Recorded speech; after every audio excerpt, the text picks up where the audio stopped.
how do you get good location sound? Because let's be honest, that's a difficult thing and probably one of the places where most of the films kind of fall down. I'd say like sound is the most important element of your film, other than story. I think if your film looks amazing and sounds shit, that's just the worst experience because you want it to be good because you're looking at this beautiful thing, but you can't ignore your ears. Ruth, what are your thoughts about using AI in 48 Hours films? And are there any guidelines? So there are some guidelines. We've put them up on the website, so you can check them out. What are your thoughts on using AI, Finn? You just need to ask yourself if the way you're using AI is in the spirit of the competition.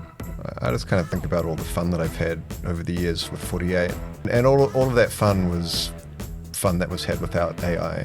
And I can't imagine having that much fun just typing to ChatGPT. Show me how to have fun at 48 Hours ChatGPT, you know? So for me, it's kind of more about that. We do have the judging criteria up on our website, and it's really worth having a look at those things. I think what's key is story, originality. You know, having the technical proficiency is also really important, but often that has to serve the story. So films that are maybe technically a bit rough but have a really amazing story can still kind of creep their way far through the competition. How do teams come up with ideas, and how do you know if it's a good idea? I think an idea which you get excited about, like a couple of times, like early on in the script writing, like you're just like, yes, this works, this is going to be really, really good, and you can kind of just feel it. I remember when I was competing with Traces of Nut way back, like the guys that were writing would go out and then we'd sort of be hanging around and they'd come back and sort of tell us some ideas, and if we all went, oh wow, then they'd keep going, and if we went, huh, then they'd be like, oh okay, yeah, you know. And so it was kind of that thing of trying it out on other people. That's a good idea.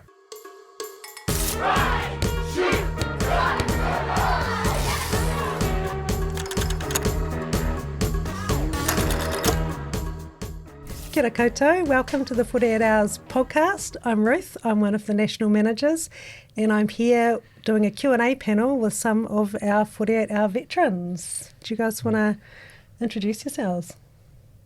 Who wants to go first? I'll start. Sure. Hi, I'm Finn. I'm part of the team Couch Kumara, and we are a video production company based here in Wellington. We also do sketch comedy, and we have been doing 48 Hours this is our 15th year. Yeah, so That's fun. Good times. Yeah, kia ora, I'm Mike. I'm a cinematographer and camera operator, freelance in Wellington, and yeah, 48 Hours, I'm a bit of a 48 hour fossil as well, eh? Like mini DV days, on and off, different team each year I couldn't put a number on it, but yeah, a while. Kia ora, I'm Sam. I'm a freelance video editor and animator, and I've been doing the competition off and on for about 18 years.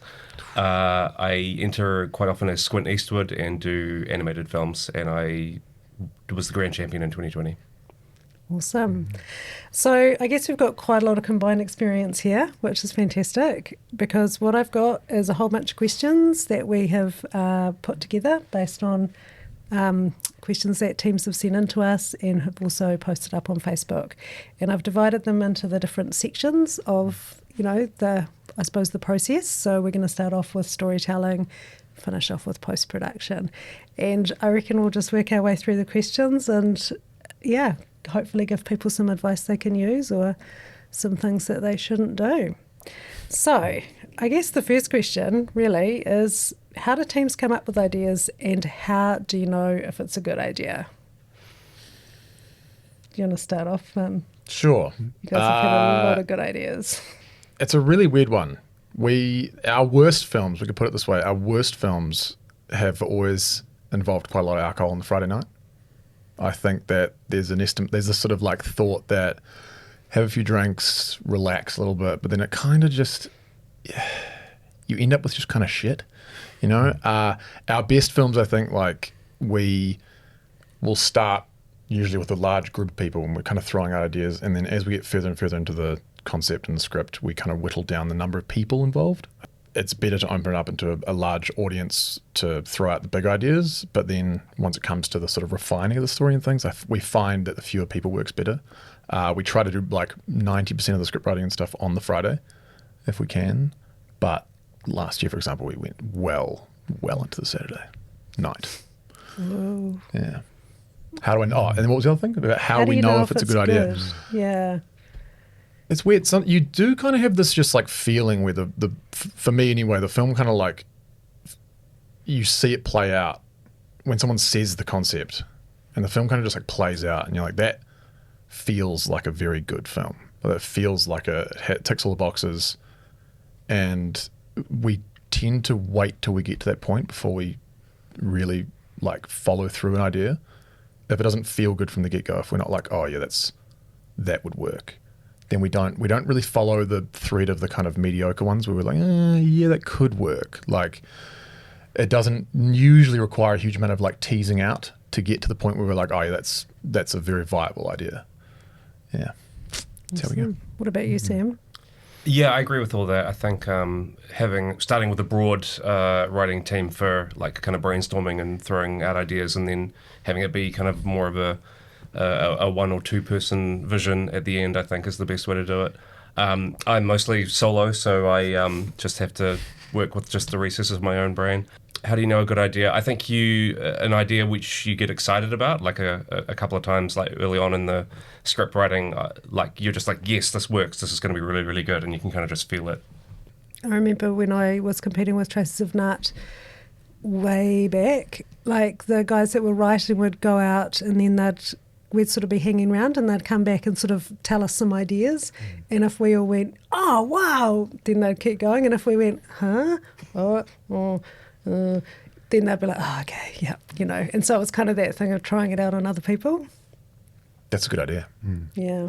What about you, Mike? Are you ever part of that process, or do you? Yeah, no, not really. I sort of, for me, most of the 48 hours I've done has been on camera, and so I'll be there for that. Yeah, the initial get together, the initial brainstorm, and then I'll run off and get my beauty sleep quite early on in the piece. Must be nice. Yeah. Yeah. That sounds amazing. Have you ever turned up though and been like, what are you people doing? This is not going to work. Never turned up, what are you doing? It's not going to work. I've definitely turned up and felt like I'm a little bit more on point because I've had that sleep. And that's a good space to be in. Have you ever turned up and thought that? And been like, oh, I don't know about this idea. Yeah. No, it's always been pretty solid. I think, yeah, Traces of Nut when I did it with Dean, they went late. His mantra was just to keep going until it's good.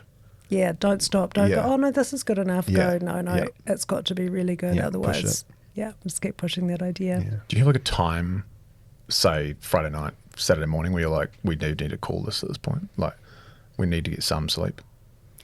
I've heard from various teams who have abandoned ideas actually right into Saturday morning. Like they've all, they've worked, and I suppose it's what you're saying. Sometimes if it feels hard, if it feels like the idea just needs to kind of, it doesn't fall into place. It doesn't feel like it's making sense, and they've worked and worked all night. I mean, perhaps they should have given up earlier, but there have been times where they've just gone up and then just changed their mind completely and done something different. And that's gone both ways, quite frankly. It's worked out. And I've had this occasional sense of like dread when it gets to certain early hours of the morning. And I think it is just lack of sleep.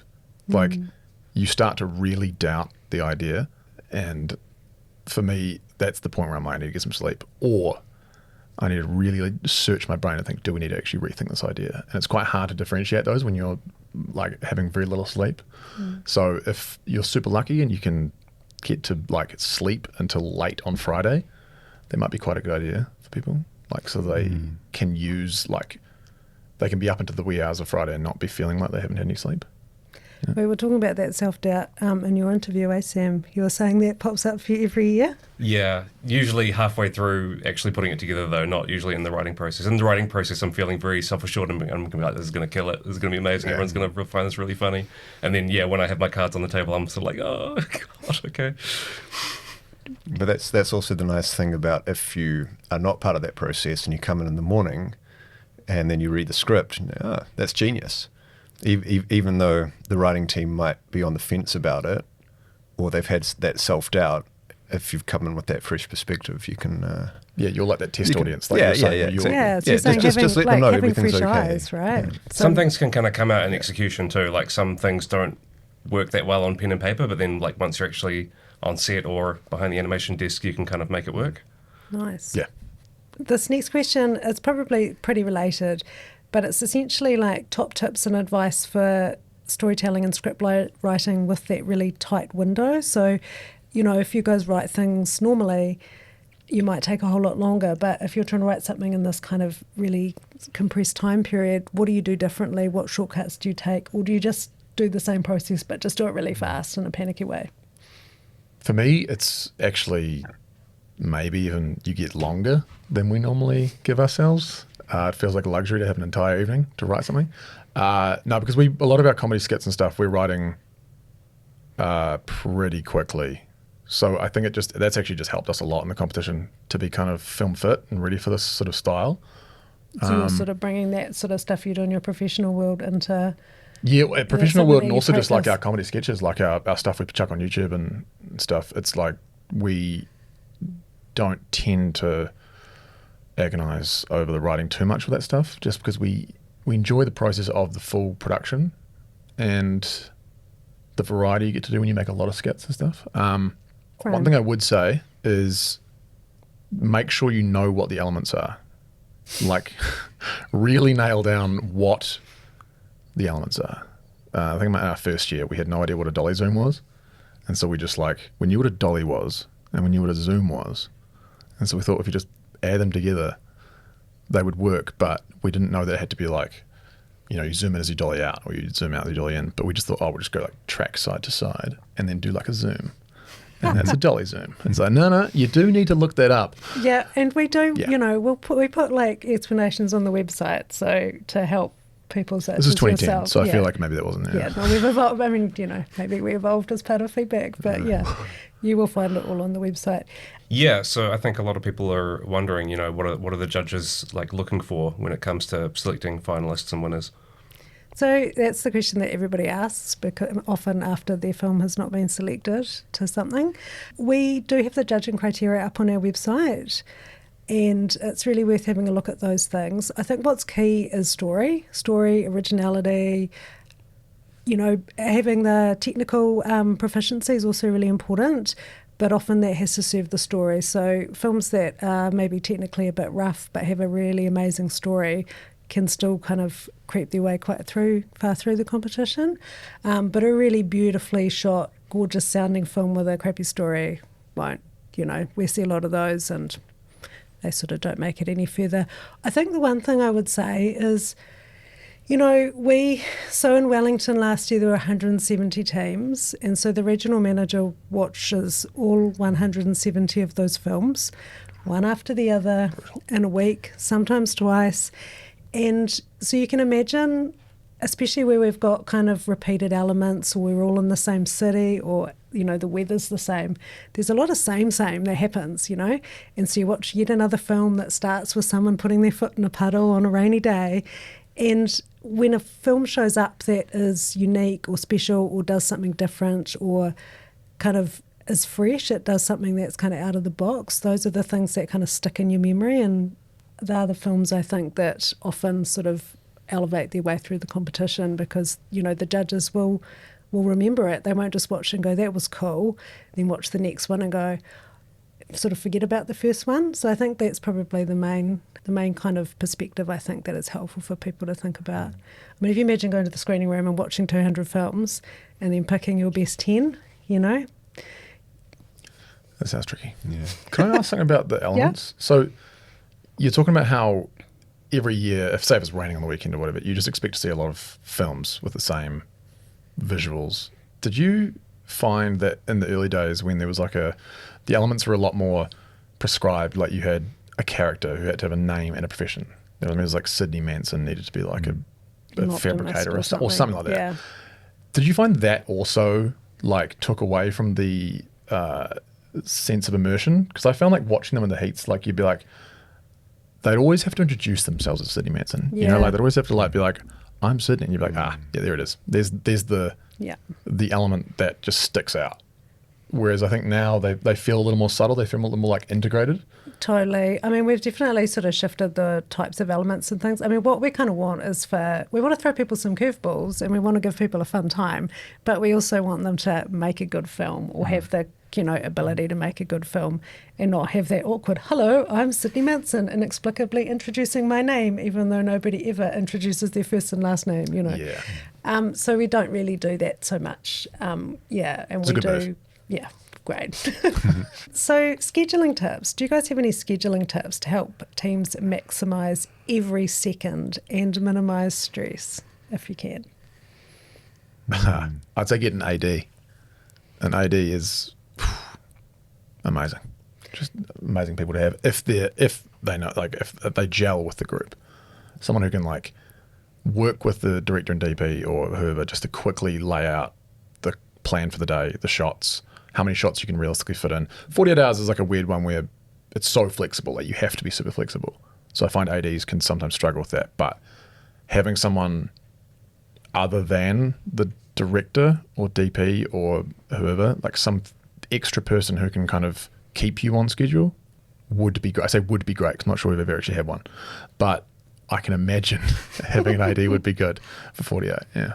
I'm a big fan of the dedicated editor editing while you're shooting. Nope.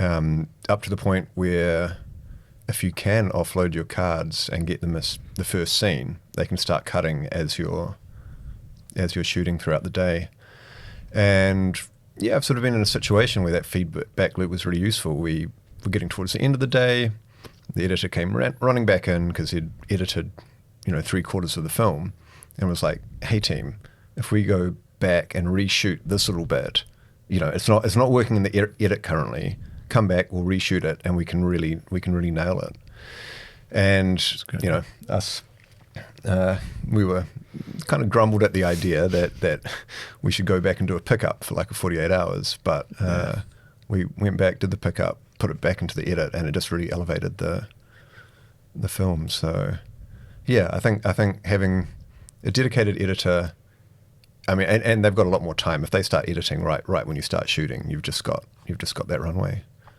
Yeah, That's really, good call. Really helps. Yeah. But these days as well, you can kind of, I think some camera setups, you can actually upload proxies to the cloud like as you shoot. Yeah, you could try and. I don't know if anyone's got that sort of shit set up, but that's pretty handy. Yeah, give it a I hoot. do remember back in mini DV days we did that, and that was great because we discovered our camera was not recording to the tape, and so Sick. it meant we didn't go the whole day shooting the film. Nothing. We could, Yeah. So that's pretty helpful. How about you, Sam? Just a small thing you can do is just sort of sleep in shifts, like tag in, tag out, like just make sure at least one person's working on the film all at once. Like it's kind of a waste for everybody to be sleeping all at once. Depending on how your team's composed, obviously. Obviously, you're sleeping, then waking yourself up. Yeah. To tag in, Yeah, tag. you've got yeah, one eye open, Yeah. the other one's asleep. Yeah, that makes I'm sense. dreaming about my next steps in the process. The next question's a good one.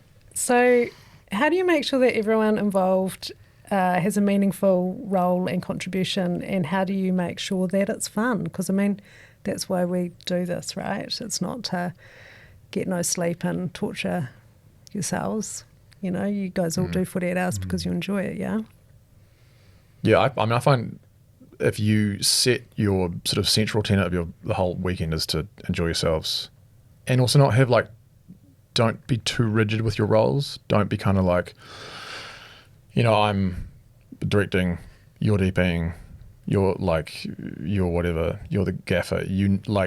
If people need help and a bit of a hand here, a bit of a hand there, I think that can help to sort of spread the load and also just make people feel involved. Because if you're, say, a runner on 48 hours and then some of the times you won't be doing anything.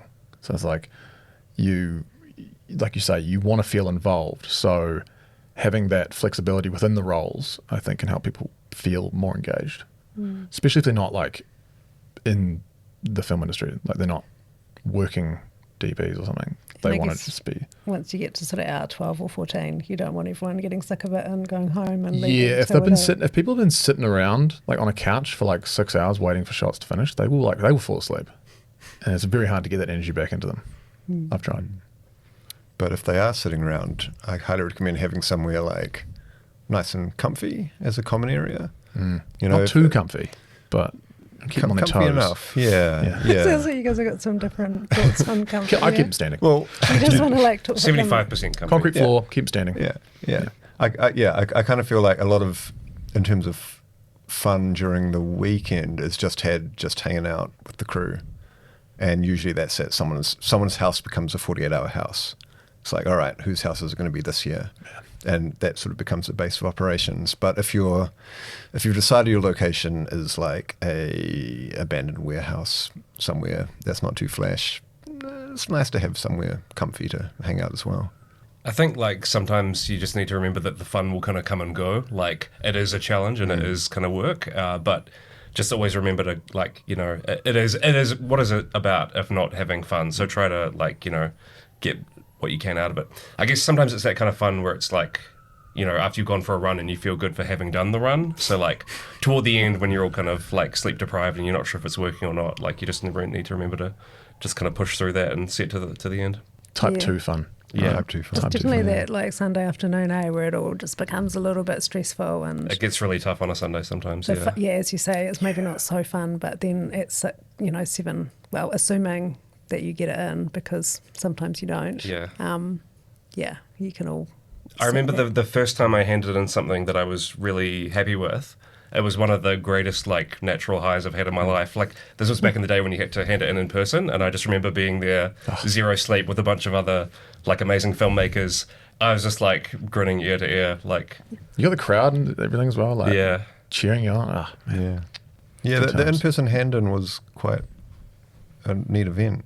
Hey, Ruth. Yeah, It'd be great. It's fascinating now that we've changed it to the digital hand-in, because we can see when everyone's uploads start. And I think last year there was maybe 200 films of the 550 teams that had been handed in by like 6 p.m. And then between 6 and 6:30 there was like another 100.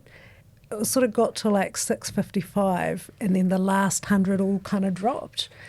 And I was like, oh my goodness, it was like we were so stressed actually watching that happen. We were like, imagine all those people out there sitting there on the computers who've left at the very last minute. So hopefully that won't be you guys. Well, it's also where you have all your problems. Yeah. Like for some reason that'll be the first time ever that you're into something and it's just a green Well, screen your and internet you're will like stop sick. working. That's never happened. But it happened at 6:55. So, you just got to get it in earlier. That's what I say. have a safety edit ready to go. Have a safety. Yeah. There is an option to have a safety file and a password in the wrap form, so do that. That's new. Put out Is a it- render at is it new? 6:45 even if one It's of not new. They've been there for you. ages. It's on the film submission form. There's an information called the backup plan. You guys, Okay. This time I'll know now. there you go. So, Ruth, if you're filming in a public place or you've got weapons or guns or car chases, something that's got safety and permission considerations, what should you do? So we've got information on the website, and in the regional info section we'll have information from different councils, because everywhere has different rules. So up in Auckland, a lot of the parks and reserves and things are iwi land, so there's actually quite a complicated process to go through to get permission, so you won't be able to film there over the weekend. Wellington will publish information about places that you can go and film, and they'll waive permits. Other parts of the country you'll have to get a permit. So it's certainly piecemeal, and what we'll do is we'll pull together all of the information that we can get. But if you've got any doubt, you can always get in touch with your councils and stuff beforehand. I guess the weapons and the car chases are a whole other set of difficulty.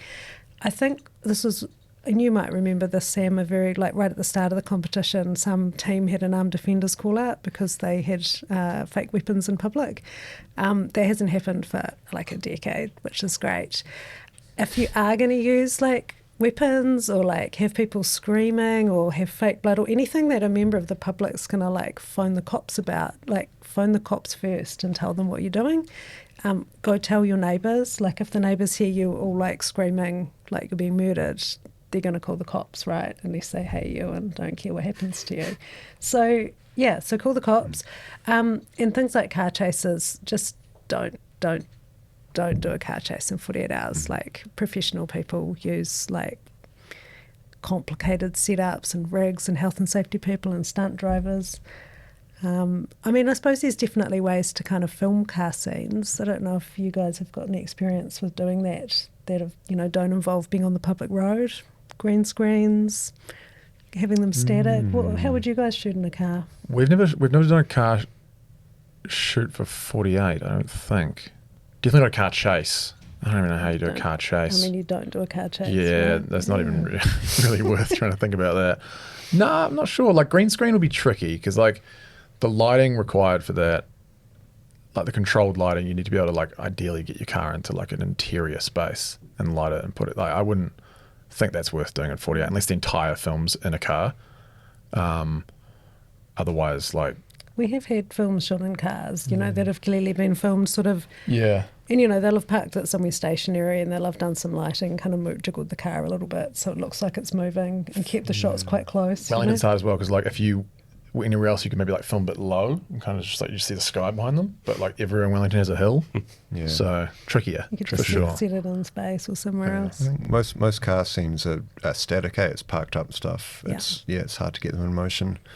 And honestly, there's no reason to do a car scene because it's already been done with the team with the alpaca in the car. Oh, yes. You're never going to beat that. So, That's true. Also, a nightmare for sound. Yeah. And actually, Like, they really had good. private farms private where they farm, were driving their... alpaca around in a car. And one of the guys in that team is a car wrecker, I think, which is how come they have so many cars that they can destroy by putting an alpaca inside. Yeah, so it's been done. Don't try and beat it. I think good advice in general is just to play to your strengths when you're writing. So, like, if you have all the facilities for a great car chase because you happen to be a stunt driver or, be a whiz with VFX and being able to make cool car scenes, then by all means write a car chase scene. But if you can't do that, then, I don't know, write something else. Write a chase on foot. Yeah. Yeah. No, that's So high-vis is good. Just in general. I'm not talking about car chases, but just high-vis. It's a good thing to wear. Well, you've in segued public. quite perfectly into the next question about essential on-set safety tips. And so obviously we've got a massive big resource online about health and safety.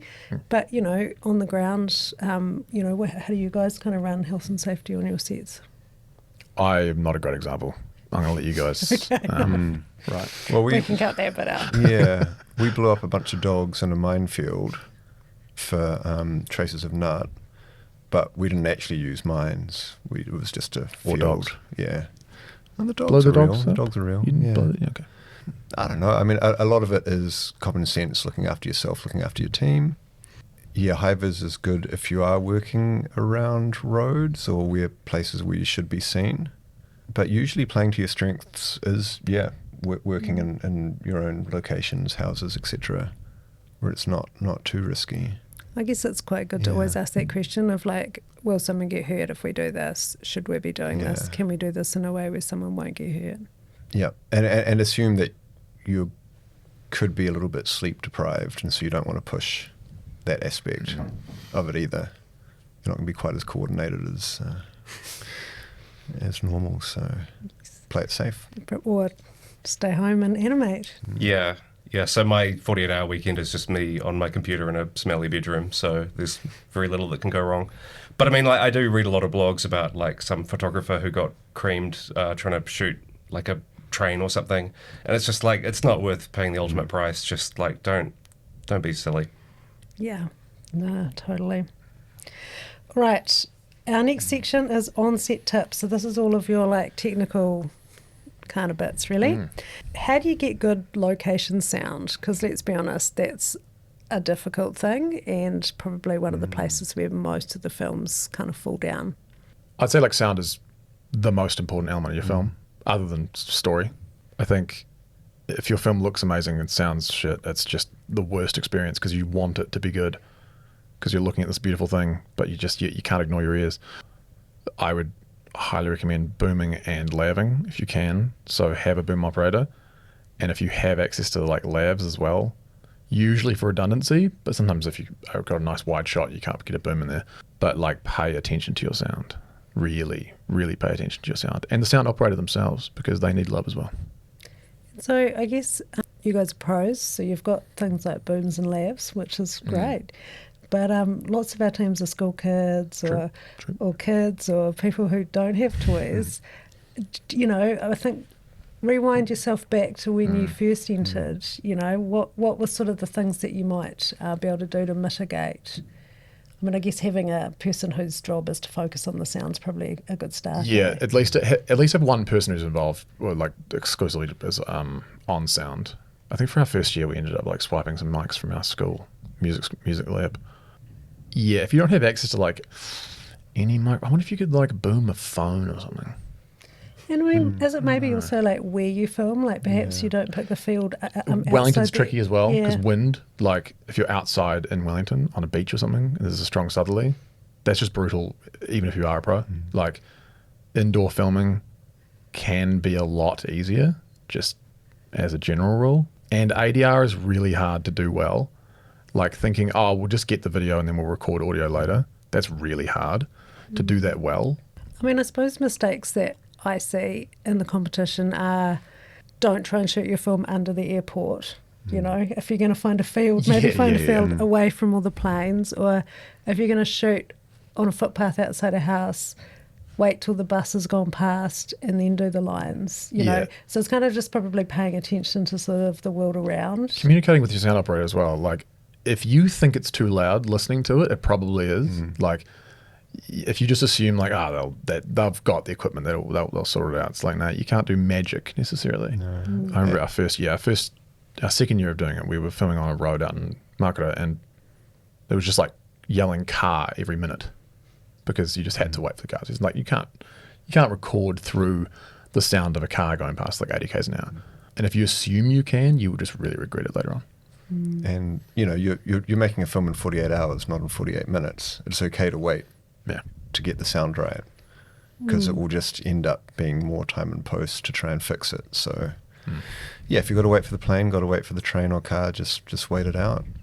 Yeah, certainly something that I take from what I do in my career into 48 hours is prioritizing the sound stuff. So like I shoot a lot of interviews as part of my work, and we'll always make the call to, if picture looks great but the sound is rubbish, we always make the call to prioritize the sound, get a nice clean interview, and work on the best we can get with the image. So yeah, put it first. So move the actor, you know, if it's too windy, move the actor somewhere where it's less windy, or you know, you can always kind of fake it with camera. Like you can kind of make things look, if you think there's continuity, it's very easier to work with that than it is to like you say, cleaning the sound up later. Yeah, and like the AI sound stuff is getting pretty good now, but there's still a bit of garbage in, garbage out, where if you're feeding it rubbish, it's gonna just polish that rubbish and feed it back to you. Yeah. Awesome. All right. So the next one's about art direction. Do you guys have tips about how to transform just ordinary locations? You know, I mean, again, this probably circles back to the judging question. So many 48-hour films get shot in somebody's lounge, and often it's a bit crappy looking. You know, maybe they're trying to set a scene that's kind of fancy, but they haven't bothered, you know, just doing a basic tidy up, which is certainly something which kind of, I suppose, reduces the quality of the film. So, yeah, you know, what do you guys do to make the set look beautiful? I mean, for me, it's about story. Like if we've, in the past, we've completely emptied out a house, like we've just taken everything out of the house because that was for plant, I think, and we just like needed this space that was just desolate. And that really served the story, and like I think it really helped. And then last year it was like a party scene, so like make it look like a party. Like it's low light, but there's like party stuff everywhere. So if you want to try and sell it as a party, but there's just like no sign that it's been set up, then it's like it's just not going to be believable. So definitely, again, it's like usually the advice is like put time into it, but that's why you don't want to be like art direction. If you want to make a big scene with like a full party, make sure you do have someone who can like help to do that. Like, and is it again having a crew member whose job it is to one or two crew members who can do that, or the whole crew can pitch in and do that sort of stuff. If it's like a general, if it's just like hanging some bunting or something. But I mean, obviously, if you've got like more advanced stuff that you need to do, then it's probably worth getting someone in who can do that. But yeah, just play to your story, really. Like if the story requires it, if you think it's really going to push the story along to like dress the set and make it look believable, then I think that's definitely worth doing. I guess you can just draw the set that you want, right, Sam? Yeah. Although, yeah, I mean, I have worked on films and stuff too. I guess, yeah, like dressing the frame as well, like just kind of looking at the camera blocking beforehand and then being like, okay, well, there's a big empty space here that's just like an ugly grey wall or something. And like maybe a couple of feet away is a really nice plant or something that like will kind of dress the shot and hopefully add to the story and add to the sort of message or mood you're going for. What do they call that? Mise en scène. I guess that's also maybe one of the advantages of having someone whose job it is, because everyone's thinking about all kinds of different things. It's like the sounder. If you've got someone who's just thinking about the sound, and you've got someone who's just looking at the frame and going, "Oh, that bit looks a bit boring." If you have enough people, get a dedicated art director for sure. Yeah. Art direction, locations, art direction as roles is like it's more important than cinematography in terms of how your film's going to look, how believable the space is going to be. So don't treat it as an afterthought. Think about your art department as much as you're thinking about what camera you're going to use, what skills going to be brought on board in that regard. And yeah, there's a few little tips and tricks like locations. You can always make a big location look small, but you can't make a small location look big. You can just shoot into a tiny corner if you need to. Yeah, it's planning, it's location, it's art department. Just taking 5 minutes just to have a look and go, actually, could we take that bit of paper off the wall that looks a bit scruffy? Yeah. Or You got to work for your shot. Could we, just put that cushion so it doesn't sort of sit awkwardly in the side of someone's face? Yeah. Okay, top equipment tips. So, teams working with limited budgets. So again, you guys are going to have to roll your brains back to when you had no toys. What? How do you shoot? How do you light? What are the things that you can do to I suppose still make it look awesome? And does that come back to the story as well? Oh yeah, I mean, I think technically speaking, every element's needs to serve the story. But there's lots of things you can do lighting wise that just don't require expensive toys. I think some of the first things we lit were with work lights, $30 work lights from Bunnings, and you just put a little semi-translucent sheer or sheet in front of it, and it kind of diffuses a little bit if you need diffusion. You can't control the output as much, but or an LED panel light from an office, unplug it and take it down and replug it in. You can kind of just any lights, lamps, that sort of stuff. And then usually if it is well lit and it's exposed properly, you can get away with shooting on a phone. You can shoot. I'd say get a good reflector as well, if you're shooting outdoors or sometimes just shooting indoors. And it could just be a very bright white piece of paper, but you'd be amazed at what just a big hunk of stuff can actually do for lighting your scene. I like to go into spaces and turn off all the house lights first and see how that looks. Often they're quite ugly. Yeah. The offices, even houses. If you've got some top-down lights, maybe you're better to get some, have a bunch of lamps, side light lamps on hand that you can just pop in and give a bit of shine, and get those fairy lights and dangle them in front and dangle them in the back. There's lots of cheap options for. Kmart has a lot of that stuff. Kmart has a lot of fairy lights, festoon lights, that sort of stuff, and it's really cheap. Yeah, not that I'm trying to plug Kmart, but accessible. Accessible gets it done. Well, those are great tips. So I guess you guys have talked about sort of some of the cool ways that you can kind of maybe deal with lighting if you've got sort of no money or no toys. But what about, camera? So sure, if you're just going to shoot on your phone, but can you kind of think about the types of shots that you're shooting, where you put the camera? Are there ways you could take advantage of using a phone, if you don't have a fancy camera that might elevate your film? Yeah, a lot of what I really enjoy playing with on phone cameras is that wide angle lens.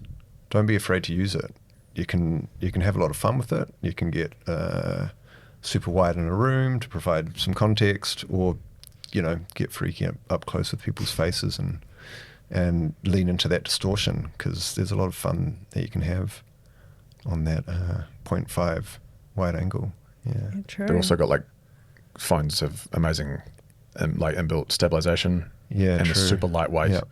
So you can mount them to stuff, you can clamp them to anything, and you can't do that with most cameras. You can't clamp this to your head.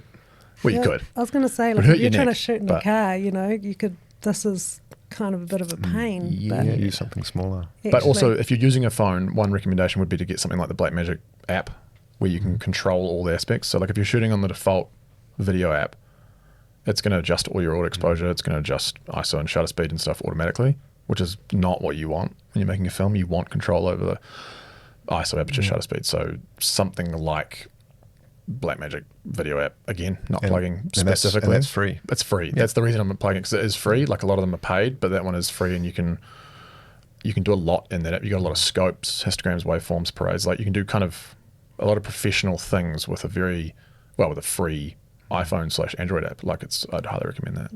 We have seen films make it into the grand finals that we know are shot on phones. You know, people have just used some of those apps and really just got there. Or don't be afraid to, if the aesthetic goes for it, to pick up a mini DV camera from a second-hand store if you want to get that early 2000s vibe. That's the kind of stuff that can help you stand out from the rest, I guess. Definitely get an adapter, like an HDMI adapter, one of those, or SD card, because trying to get that off the camera with like Firewire and stuff, difficult these days. Yeah, tricky. Test your workflow, test your stuff in advance, right?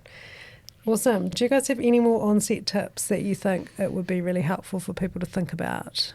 Drink water, lots of water, stay hydrated. Just energy drinks, maybe don't have as many as you think you need. Yep. Keep your caffeine moderated, and keep your water up. Yeah, you can tell we've done this for a long time. It's boring, but it is a kind of classic beginner's move to crank out all the sugar early on in the day, all the lollies and sweets, etc. That's for the end of the day. You'll crash if you have too much sugar in the morning. My stomach's giggling as well.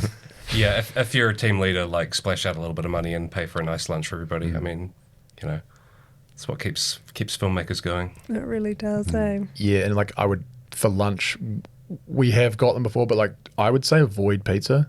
It's cheap and it's tempting, but it's just so weighty, carby. You just get so lethargic if you eat a whole bunch of pizza, and usually you're hungry as you just down a whole thing, and then you're just oh fuck. Or just wouldn't recommend. Heavy on the beans, you want to avoid that as well. Beans, yeah, true. Didn't it happen to you 1 year, Ruth, that everyone had beans for lunch? Oh, it was kind of dinner, and I think me and the production manager were sitting on the deck, because it was that time where we were just waiting for stuff to happen and we had nothing to do, and everyone just kind of kept coming outside and just kind of sort of standing there for a bit and then go back inside, and we're like, what is going on? It's crop dusting, yeah. That's exactly what's going on. It's pretty funny.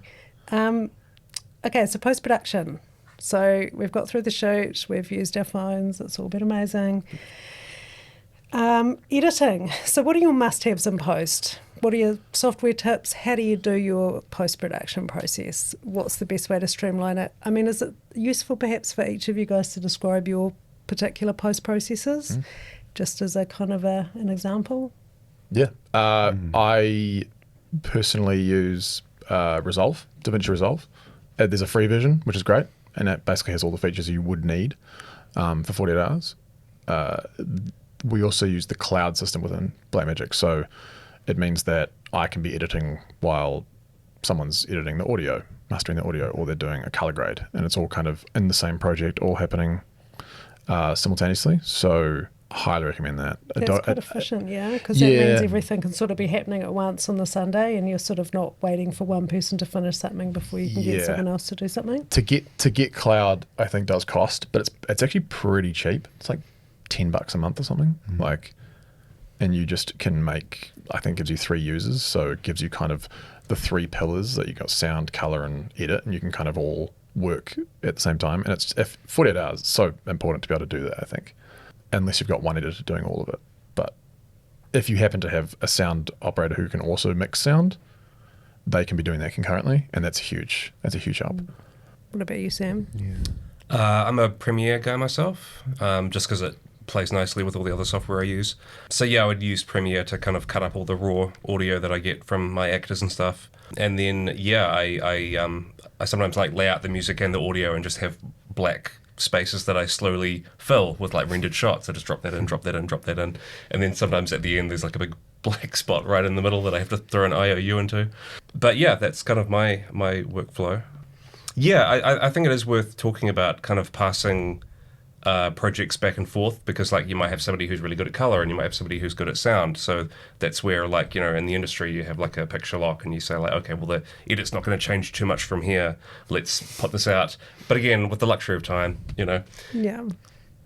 I think what you're talking about is that sort of more sophisticated professional process. And, you know, it's certainly, I guess, probably not the thing to do for the first time in 48 hours, but perhaps do like a bit of a practice run beforehand if you're going to do that, and just test that it will all work. Like cut something, hand it over to people, get them to do something to it, hand it back. Just make sure that works. So much can go wrong in post, like software can glitch out, things could be incompatible.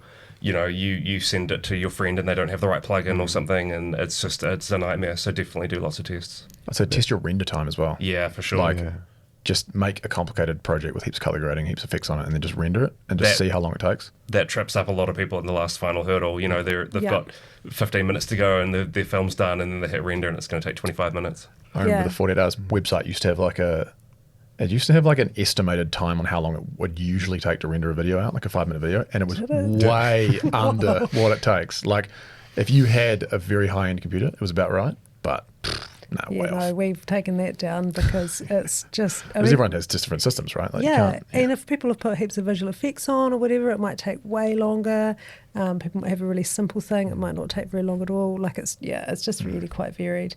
But I guess, like you say, if you just put 5 minutes of material on the timeline and export it out, that's going to give you, like you say, if it takes 30 minutes and it needs to be handed in at 7 p.m, that means that you know you need to export it at 6 p.m. to be able to actually watch it through and test it, right?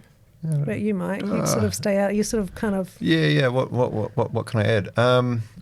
I guess in a similar fashion to what Finn was talking about in terms of like parallel processing the post, if you've got like a Blackmagic even in the pockets, if you're shooting that raw format, you can pop your shots back into Resolve, do quite a bit of grading using the raw tabs, and then export a bunch of sidecar files, which are just little text files.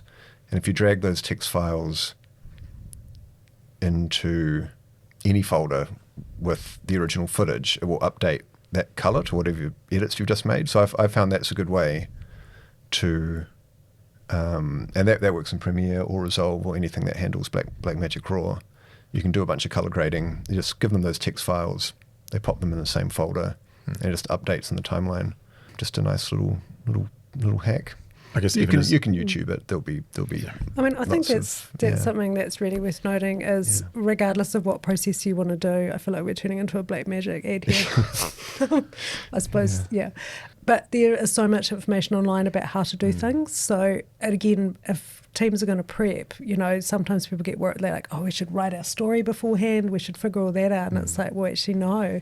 Make sure you understand how your gear works. And don't overcomplicate it. Yeah. Like, if you're going to parallel process at the end, only do it because you've done it a bunch of times before. Yeah. Don't make it the first time to try that kind of stuff out. Yeah, 48 Hours starts well before 7 p.m. on the Friday. Yeah. Just put it that way. Not the storytelling. Yeah. But because I think loads of people just do it in a really simple fashion as well, and that works fine. I think, again, it's just that planning and maybe knowing in post-production that you've got those cut-off times where actually if you haven't got the edit finished by that time, you might not have time to add those VFX, or you might not have time to do that other stuff. So you just have to make a call. Sometimes the film's finished at 3 p.m. because that's your cut-off time, not because you've finished editing. It doesn't feel great to hand in the safe edit that you exported 3 hours ago. You know, I think we've all done it, or it's been done a lot, and it doesn't feel great. It does feel worse not handing anything in. Yeah. Can't recommend it. I have handed in like a safe edit before, and then the next day handed in the film that I wanted to, and then just basically disqualified myself. But just to have it shown as like the finished film still feels like shit though. It does. So what are some good resources for filmmakers if they're looking for like royalty-free music that they can use without getting in trouble? So we've got a music FAQ on the website, which sort of covers the broad spectrum of ways that people can get music. There's subscription music, there's production music. You can get some music from your friend who has a band. I think the important thing is to have a plan in advance, because you're not going to often be able to arrange a music license over the weekend, so you perhaps want to line some stuff up. It's also really good to think about having a composer in your team, right? There's heaps of people around who write music, and that can really elevate the film. So what do you guys do for music? Production music, yeah. Because of my There's one of you. because of my civilian job as a editor and animator, I obviously have a bunch of subscriptions to like a bunch of production libraries, so I know where all the good stuff is. Yeah, I'm the same these days. I think we used to have a composer, but he kind of fell out of love with making music a little bit, and hard to come by a composer these days. Still a super important role. Like if I had somebody I knew well that could make a custom score for 48. Did you know there's a whole composers guild full of young people that want to make scores? True. Yeah, that's a good point. Could do that, actually. It's usually because in the times that we've actually had a composer, it's turned out really well, and he went on to win all the composing awards and stuff. These days, I would probably need some practice to figure out how they fit into the workflow, like where they sit, because we often put in these days you just put music in as placeholder and be like, this just helps carry the tone or the pace of the film. I guess at that point you could be like, make a little cut and be like, send that away and be like, that's that scene, that's the effect we're going for, compose for that, then send it back. Yeah, these days we kind of do use pre-licensed music, which is a shame. I probably should reach out to somebody. I can give you some details. Speaking of using production music, Ruth, what kind of copyright considerations need to be taken into account? So you guys have to own everything or have permission to use everything that's in the film, right? So that's your actors, that's any stock footage or photos or imagery that you use, and that's music. And every year I get heaps of phone calls being like, but what if my kid sings this song and I record it? Could I use it? And the answer is like, there just isn't any grey areas. Like if you don't have permission to use it, you shouldn't put it in your film. That said, there's absolutely tons of material out there that you can use. There's all of these archives, there's a whole bunch of places online, Creative Commons, where you can access footage and photos, and there's a whole lot of resources, I suppose, that people can use. Most video games actually let you use streaming footage of their games. I discovered after heaps of people complained about people using that, and then I looked it up and I was like, no, Nintendo don't care. You can stick it in your film as long as you don't make a TVC out of it. So we, again, have a whole bunch of information on our website, but I think the main thing is, there's no way around it. You've either got permission or you don't. And does that extend to things like art on walls in the background of shots? I mean, I think that you can get very pedantic about it, but theoretically, yes. Are there some examples in the past of people who have had to be disqualified because they used copyright material in their films? 100%. I think what mostly people do is they've gone online and they've found something where someone said this is okay to use, but it's a clip from Baywatch. And I was like, dude, you can't use it. It's from Baywatch. And he was like, oh, but I got it from the site that said I was okay to use it. So you do have to have a bit of common sense and a bit of, you have to figure out who owns it and make sure you get the owner's permission, not some random person on the internet. It's mostly music. People mostly use copyright music, and we have to ring them up and say, I'm sorry, you've got Beyonce in there. You need to be disqualified. But, it's becoming less common. People get it a bit more. Ruth, what are your thoughts about using AI in 48 Hours films? And are there any guidelines? So there are some guidelines. We've put them up on the website. Fantastic. So you can check them out. What are your thoughts on using AI? Fun? Mixed thoughts. I won't get too much into it, but I think you just need to ask yourself if the way you're using AI is in the spirit of the competition. Are you using it to write the script for you? Which you can't. If so, don't. It's both against the rules and not in the spirit of the competition. If you're using it to brush out an object in the shot that you need to use some content aware fill that's using generative AI, then that's fine. That's just a tool that is doing a job that you could. Well, then it gets tricky though, because you could do that job with other tools, but it's not made. It doesn't take like agency or creativity away from you if you use it.